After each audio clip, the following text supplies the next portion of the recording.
Bismillahirrahmanirrahim. Assalamualaikum warahmatullahi wabarakatuh. Jumpa lagi Bapak Ibu bersama Kang Edi Channel. Saya doakan mudah-mudahan semuanya Bapak Ibu dalam keadaan sehat walafiat. Amin ya rabbal alamin. Itu yang paling penting Bapak Ibu. Yang penting Bapak Ibu sehat. Nah, baik. Mohon izin Bapak Ibu, kali ini saya ingin berbagi kembali kepada Bapak dan Ibu, terutama guru-guru hebat ya, yaitu tentang bentuk-bentuk penilaian Bapak Ibu ya. Dan ini bisa digunakan dalam kurikulum Merdeka yang sudah memulai ya mengimplementasikan kurikulum Merdeka di satuan pendidikan Bapak dan Ibu. Salah satunya adalah penilaian portofolio. Nah, kita tahu bersama bahwa ditiadakannya ujian nasional, kemudian yang ada adalah hanya ada ujian sekolah. Kemudian di dalam menilai Bapak Ibu diberikan kebebasan, tidak hanya tes tertulis tetapi ada bentuk-bentuk lain yang bisa dijadikan sebagai ukuran kita nanti dalam menentukan nilai kepada anak. Salah satunya adalah portofolio. Nah, insya Allah nanti saya akan coba berbagi bentuk-bentuk penilaian yang lain, ya misalnya seperti penugasan, kemudian proyek, begitu ya. Nah, kali ini kita akan berbicara tentang bagaimana menilai melalui bentuk portofolio. Oke, Bapak Ibu. Penilaian di dalam Merdeka Belajar itu, sistem pendidikan harus mendorong tumbuhnya praktek belajar mengajar yang menumbuhkan daya nalar dan karakter peserta didik secara utuh. Kemudian satuan pendidikan diberikan keleluasaan untuk berinovasi di dalam menciptakan lingkungan belajar yang berpihak pada peserta didik. Nah, ini penting banget. Jadi ibu dan bapak, terutama guru-guru hebat, diberikan keleluasaan untuk selalu berinovasi ya, bagaimana menciptakan lingkungan belajar yang berpihak pada peserta didik. Kemudian pembelajaran dan penilaian memberikan ruang kepada guru untuk melakukan inovasi agar siswa tumbuh dan berkembang sesuai dengan minat, bakat dan kemampuan ya, yang dengan mengadaptasi kecakapan di abad 21. Oke.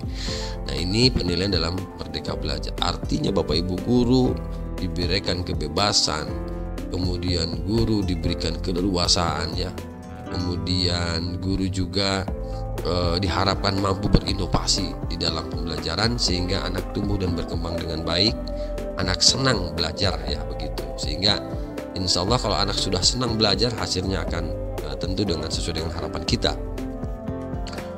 Nah, hasil belajar Bapak Ibu tentu ini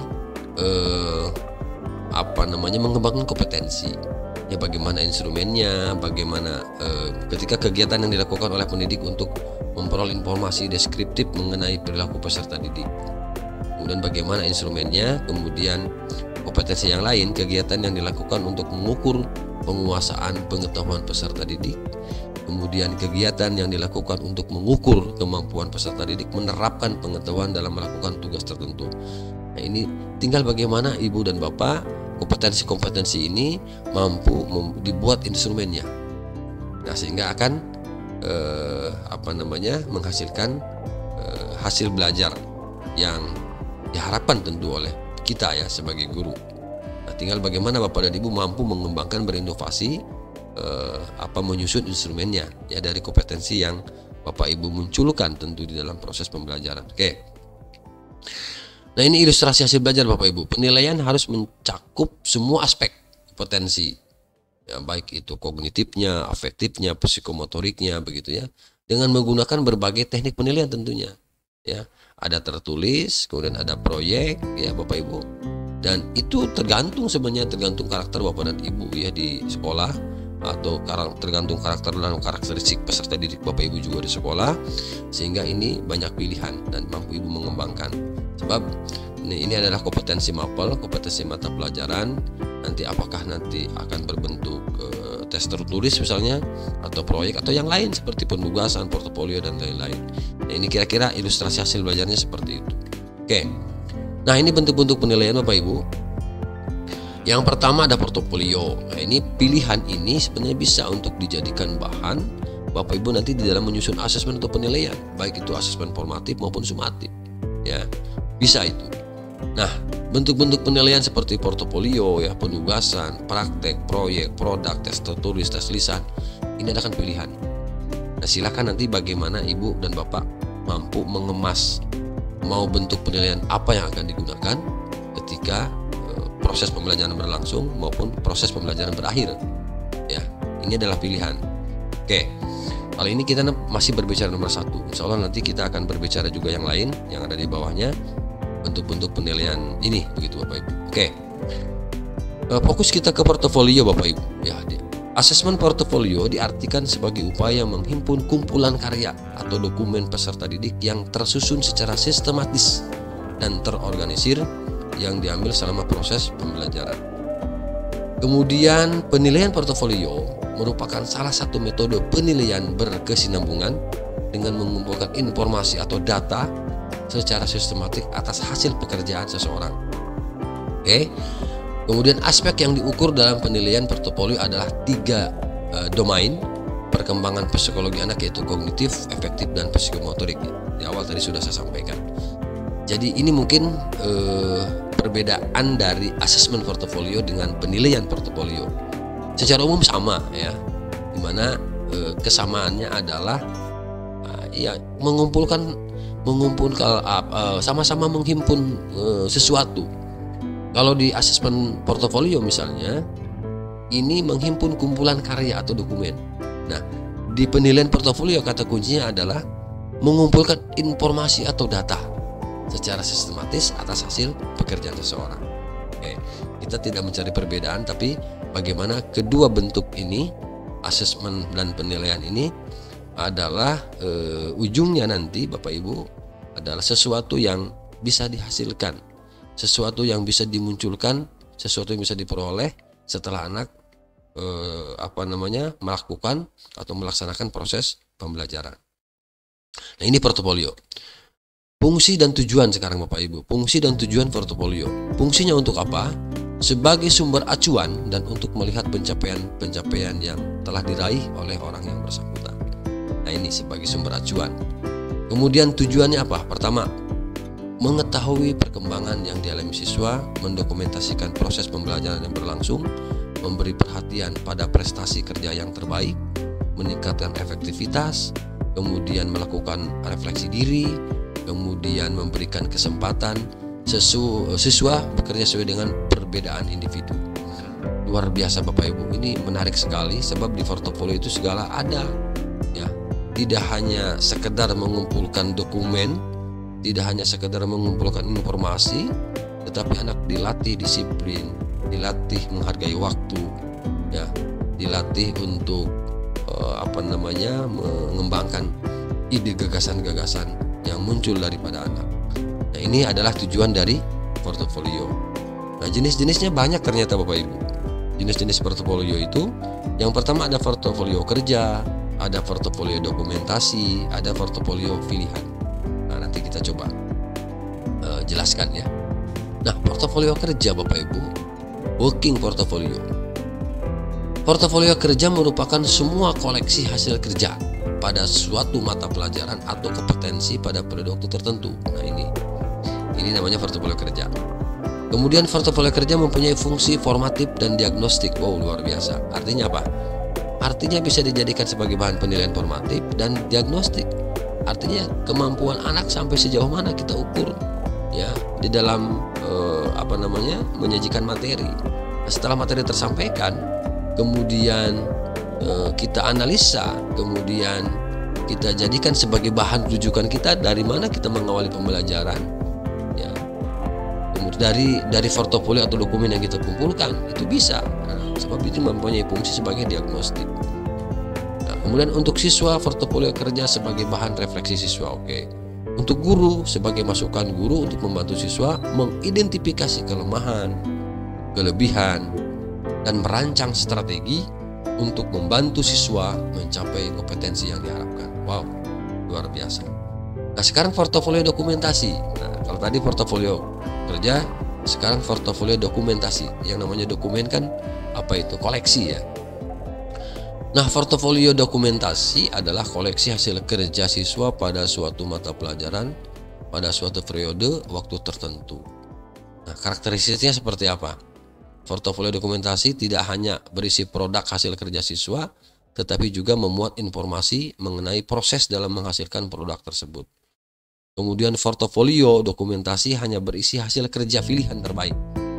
Ya, tentu tidak akan dikumpulkan kalau yang bukan yang terbaik tentunya ya. Portofolio dokumentasi dapat berfungsi sebagai penilaian sumatif sekaligus formatif. Wah, luar biasa ini. Kemudian berfungsi sebagai formatif dalam arti hasil penilaian portofolio dokumentasi yang memberi informasi mengenai capaian siswa digunakan oleh guru untuk membantu siswa mencapai kompetensi yang diharapkan. Nah, mantap banget ini Bapak Ibu ya untuk portofolio. Nah, sekarang portofolio pilihan. Nah, portofolio pilihan ini digunakan untuk menunjukkan hasil terbaik yang dihasilkan oleh siswa. Kemudian portofolio hanya berisi produk yang telah selesai. Nah, itu pilihan. Jadi portofolio pilihan itu adalah dari sekian banyak portofolio atau dari sekian banyak tugas, kemudian mana yang terbaik hasil anak itu nanti dikoleksi ya, didokumentasikan. Itu yang dimaksud dengan portofolio pilihan. Jadi tidak semua hasil kerja siswa ditumpuk dalam satu dokumen, tidak, tetapi dipilih mana yang terbaik, kemudian dipisahkan. Itu yang dimaksud dengan portofolio pilihan.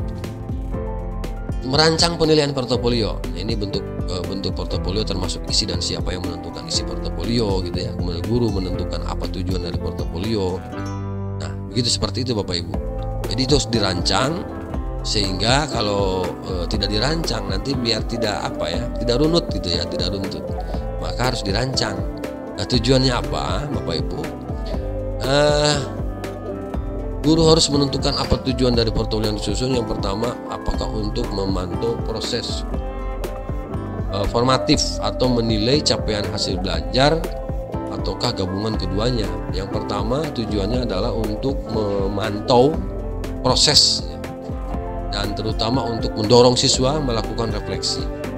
Nah, maka portofolio kerja ini merupakan portofolio yang sesuai.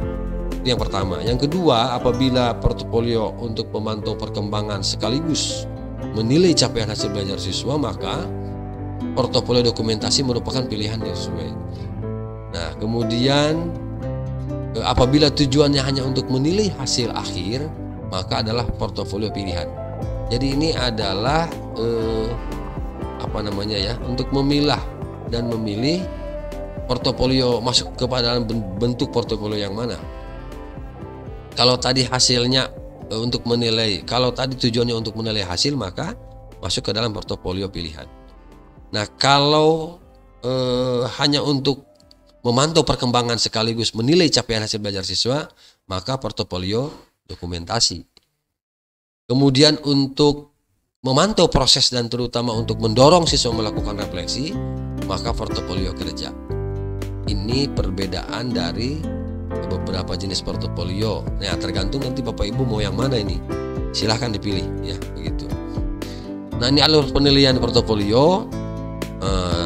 Ini adalah dokumen portofolio, kemudian tinggal dilihat tujuannya mau apa. Apakah mau menilai proses, apakah mau menilai hasil, atau menilai proses dan hasil. Nah, kalau tujuannya untuk menilai proses, maka masuk ke dalam portofolio kerja. Apabila tujuannya untuk menilai hasil, maka ini adalah portofolio pilihan. Apabila keduanya Bapak Ibu, baik proses maupun hasil, maka portofolio dokumen. Ini bagusnya memang di portofolio dokumen nih, harus yang kita terus kembangkan sekaligus menilai dua-duanya ya Bapak Ibu ya. Jadi selain menilai proses juga menilai hasil. Oke. Di langkah-langkah penilaian portofolio, yang pertama, jelaskan kepada siswa maksud penugasan portofolio. Yang kedua, jelaskan sampel-sampel portofolio yang dapat digunakan. Siswa diharuskan mengumpulkan dan mengarsipkan portofolio, cantumkan tanggal pembuatan, tentukan kriteria penilaian, lakukan perbaikan. Wow, luar biasa. Nah, ini mesti dipahami oleh Bapak dan Ibu ya, langkah-langkah apa yang harus dilakukan oleh guru ketika akan melakukan penilaian portofolio. Langkah-langkah penilaian portofolio, oke, ini adalah analisis KD atau mungkin capaian pembelajaran, kemudian menentukan tujuan, kesepakatan guru dengan siswa itu dibentuk. Guru menerima dokumen portofolio dari siswa secara bertahap ya. Kemudian guru memberikan peluang untuk mempresentasikan portofolionya. Guru menilai atau mengapresiasi dan memberi balikan atas portofolio siswa. Harus ya, tidak hanya sekedar mengumpulkan tapi tidak diumpan balik ya, sehingga anak juga nanti akan malas lagi. Nah, sehingga perlu diumpan balik, dipresentasikan apa yang sudah dikumpulkan, apa yang sudah dibuat ya oleh peserta didik. Oke. Nah, ini perencanaan penilaian Bapak Ibu. Nah, ini hanya sekedar contoh saja. Di sini ada mungkin kalau sekarang bisalah tujuan pembelajaran boleh, atau mungkin alur tujuan pembelajaran, atau mungkin capaian pembelajaran yang ada di sini bisa. Atau yang menggunakan kurikulum 2013 masih kompetensi dasar. Penilaiannya ada pilihan ganda, esai, lisan, proses, produk, proyek, portofolio, tergantung judulnya apa. Kemudian contoh penilaian portofolio seperti ini Bapak Ibu. Ya, ini contoh saja sebenarnya ya. Kemudian yang terakhir ini apa? Rubrik penilaian. Ini juga silahkan Bapak Ibu nanti dikembangkan lagi. Ini hanya sekedar contoh. Ini ada aspek, kemudian ada indikator. Nah, skornya berapa kayak begitu. Nah, ini lembar penilaian dokumen, contoh saja. Ini juga bisa bentuknya seperti ini. Ini kriteria penilaiannya apa? Nilainya berapa, catatannya apa. Nah, ini untuk lembar penilaian dokumen.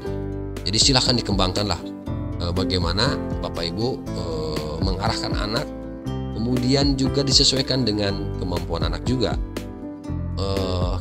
Tabel apa atau format apa yang akan digunakan diserahkan kepada Bapak dan Ibu. Ya, Bapak Ibu hebat, saya yakin dan percaya bisa mengembangkan ya lembar penilaian dokumen.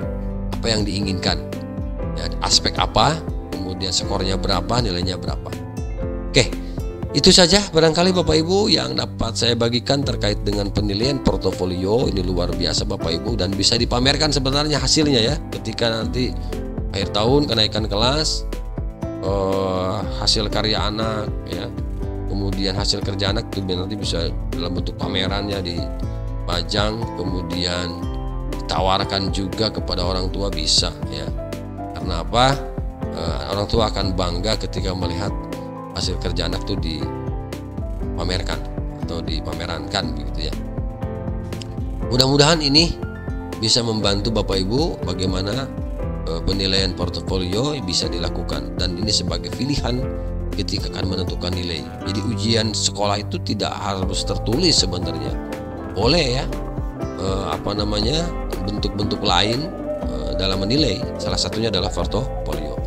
Baik, itu saja, terima kasih, mudah-mudahan bermanfaat, dan silahkan di-share, dibagikan.